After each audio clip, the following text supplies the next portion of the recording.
Hello guys, welcome to my YouTube channel online exam master 2014। आइए आज हम लोग जो है सीबीएसई बोर्ड हिंदी क्लास 7 का पार्ट 1 हम पंछी उन्मुक्त गगन के पाठ का व्याख्या करेंगे।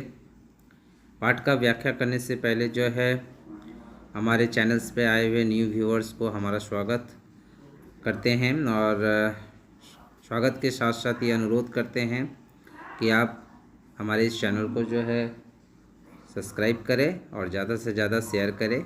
आइए आज हम लोग इस पाठ का व्याख्या करते हैं। हम पंछी उन्मुक्त गगन के पिंजड़बंद न गा पाएंगे, कनक तिलियों से टकराकर पुलकित पंख टूट जाएंगे। यहाँ कुछ शब्दार्थ है। पंछी पंछी का अर्थ है पंछी, उन्मुक्त का अर्थ है आज़ाद, गगन का अर्थ है आसमान, पिंजड़बंद का अर्थ है पिंजड़े के अंदर बंद, कनक का अर्थ है सोना, तिलियाँ का अर्थ है सलाखें, पुलकित का अर्थ है प्रेम, हर्ष या खुशी।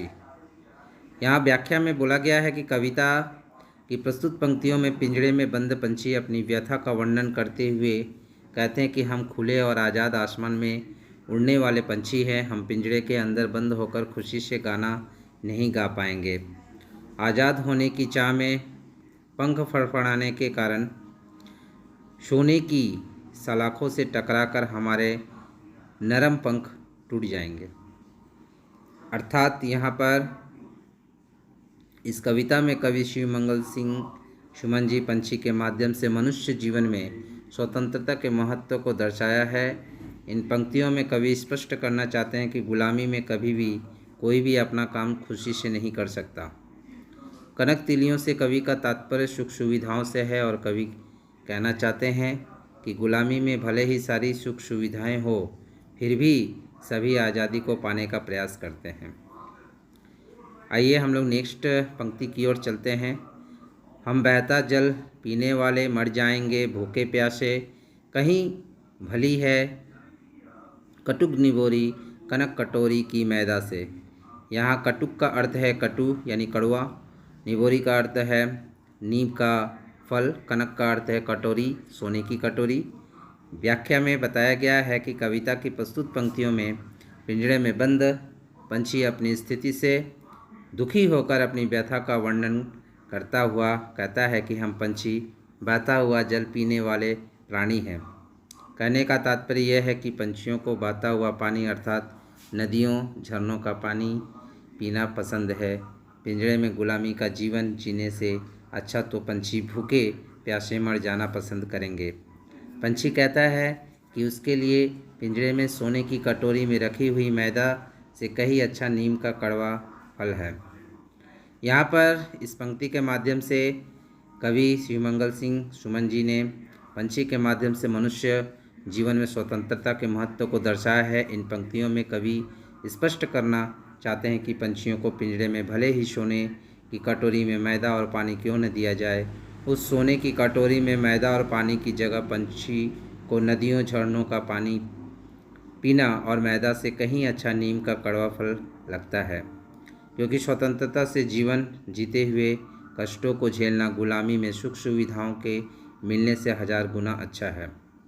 आइए हम लोग नेक्स्ट जो है पंक्ति में चलते हैं। स्वर्ण श्रृंखला के बंधन में अपनी गति उड़ान सब भूले, बस सपनों में देख रहे हैं तरु की फुनगी पर के झूले।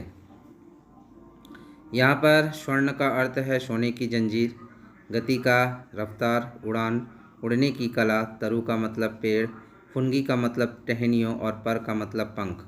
यहाँ प्रस्तुत कविता के पंक्तियों में पंछी अपने दुख को हम सभी से साझा करते हुए कहते हैं कि हमें सोने की जंजीरों से बने पिंजड़े में बंद कर दिया गया है, जिसके कारण हम अपनी उड़ान उड़ने की कला और रफ्तार सब कुछ भूल गए हैं। अब तो हम केवल सपने में ही देखते हैं कि हम पेड़ों की ऊंची डालियों में झूला झूल रहे हैं। इस पंक्ति के माध्यम से कवि कहना चाहते हैं कि स्वतंत्रता के यहाँ पर मनुष्य के जीवन में स्वतंत्रता के महत्व को दर्शाया है। कवि स्पष्ट करना चाहते हैं कि गुलामी के कारण पशु हो या हम मनुष्य सभी अपनी काबिलियत को धीरे धीरे भूल जाते हैं और गुलामी के कारण स्वतंत्रता से कुछ भी करना केवल एक सपना रह जाता है। आइए हम लोग नेक्स्ट पंक्ति की ओर चलते हैं।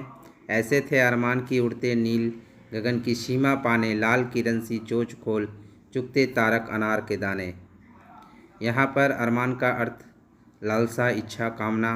गगन की सीमा यानी क्षितिज, तारक का अर्थ आँख की पुतली या तारे के समान। प्रस्तुत पंक्ति में पिंजरे में कैद पंछी अपनी कल्पना में खोए हुए पिंजरे की कैद में आने से पहले कि अपनी सोच को हमारे सामने उजागर करते हुए कहते हैं कि हम इस पिंजरे में कैद होने से पहले हमारी इच्छा थी कि नीले आसमान की सीमा तक उड़ते चले जाएं। अपनी सूरज की किरणों के जैसी लाल चोंच को खोलकर तारों के समान अनार के दानों को चुग ले।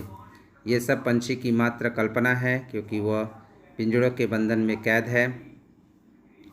इसका अर्थ है कि कवि जो है स्पष्ट करना चाहते हैं कि पिंजरे में कैद पंछी अपनी कल्पना में खोए हुए अपनी अधूरी इच्छाओं को याद करके दुखी हो रहा है। भाव यह है कि गुलामी में रहता हुआ प्राणी अपनी स्वतंत्रता को कभी नहीं भूलता, क्योंकि गुलामी किसी को पसंद नहीं होती।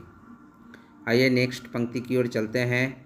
होती सीमाहीन क्षितिज से इन पंखों की होड़ा होड़ी, या तो क्षितिज मिलन बन जाता या तंती सांसों की डोरी।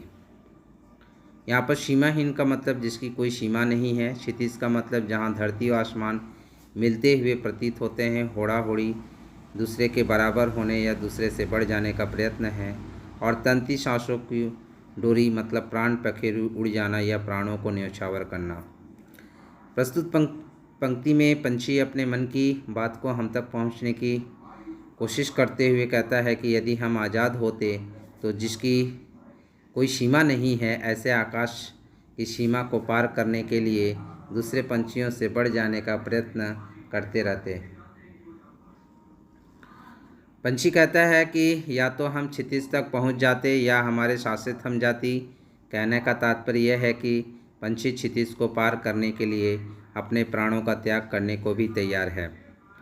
यहाँ पर कविता के माध्यम से जो है कवि ये स्पष्ट करना चाहते हैं कि स्वतंत्र प्राणी अपनी किसी भी इच्छा को पूरा करने के लिए किसी भी हद को पार कर सकता है, किंतु गुलामी में जीने वाला प्राणी केवल आज़ादी से कुछ भी करने के केवल स्वप्न ही देख सकता है।